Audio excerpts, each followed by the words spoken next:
Ahmed, a Syrian angel. Gunshots and explosions are heard nearby, as clouds of fear are blown by winds of terror. Deep in thought, small hand holding her cloth, a little boy with his mother helpless stands. Helicopter sounds come like a hailstorm, as people desperately run for shelter. A thud releases chlorine into the air, and despaired multitudes scream terrorized. As one more innocent seraphic life pays bills for the craziness of the leaders, a child whose heart beat for love is dead now.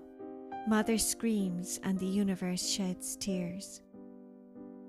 Who is doing this? The government, rebels, the ICC, United Nations Security Council, cartel of the industrial unrest, or the lords of this worldwide programmed wars? My papa is gone, yes. Mama told me that he had to go to fight for our country. He hugged me tightly before he left, and I saw tears in his eyes. He asked me to take care of Mama. I don't know how I am supposed to take care of Mama. I'm only 6. Does that mean that Papa isn't coming back? Good morning, Fatima. Good morning, Khaled. Do you want the same as usual? Yes, perhaps a little less rice. The marketplace is busy, and I am standing beside my Mama. I hear Mama crying every night.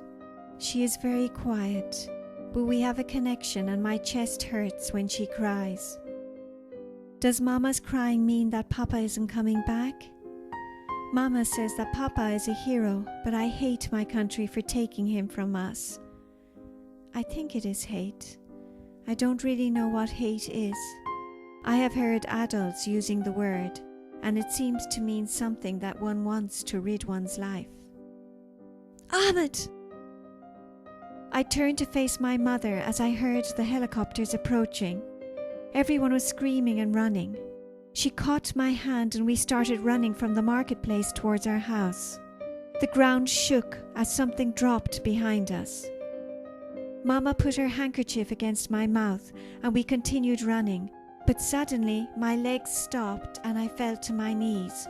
I couldn't breathe. I felt as if an enormous truck was sitting on my chest. I was gasping for air, but nothing seemed to be getting in. I could see my mother screaming and crying.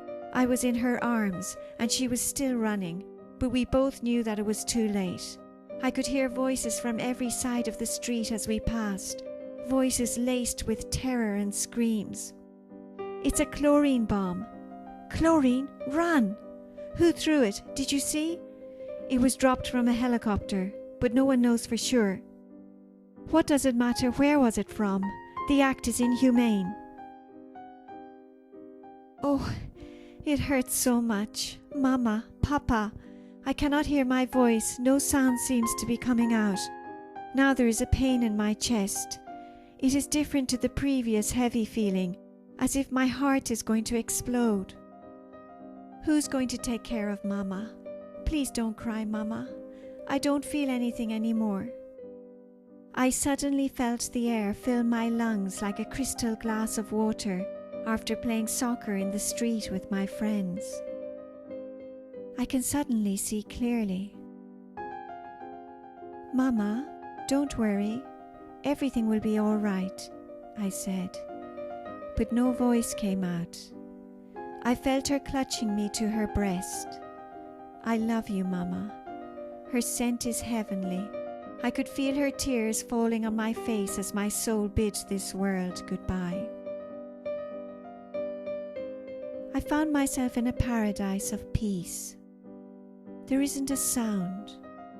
I must admit that I have forgotten who I am and from where I have come.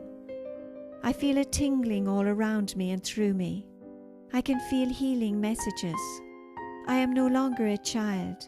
I seem to know all. I don't have any sense of time in this paradise and lie down on soft green grass. How wonderful to breathe, to hear the birds singing, to feel the earth embracing me and see a blue sky above me. I fall asleep. I wake up smiling. I can hear children's voices and I look behind me. They are playing hide and seek. I joined them. Then, like an incredible whoosh, I remember Mama. I must take care of Mama. I know without truly knowing that I can return to see her. I can feel her.